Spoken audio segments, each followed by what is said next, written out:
سنة 2005 ستيفن وجاود وتشاد 3 شباب كانوا شغالين في باي بال، كانوا عايزين يعملوا ابلكيشن للديتنج، بس حصلت حاجة غيرت خططهم تماما.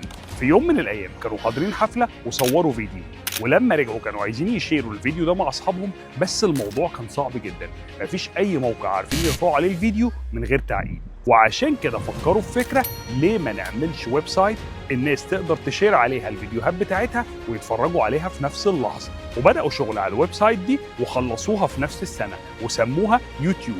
وأول فيديو نزل على الويب سايت دي كان اسمه مي ات ذا زو، ونزله جاود، وكان في حديقة الحيوانات في سان دييغو. الويب سايت انتشرت بسرعة كبيرة جدا، وفجأة اتحولت للمكان الأساسي والوحيد اللي الناس بترفع عليه فيديوهاتها. وسنة 2006 يعني بعدها بسنة واحدة بس، شركة جوجل عجبتها الفكرة جدا واستحوذت على اليوتيوب مقابل $1,350,000,000. ومن مجرد مشكلة بسيطة قابلت 3 صحاب اتولد اليوتيوب. وده يخلينا نسأل سؤال، مش يمكن الفكرة اللي انت شايفها بسيطة يطلع منها حاجة تغير العالم؟ استنونا الفيديو الجاي هنتكلم على اختراعات أغرب وأغرب وأغرب. سلام.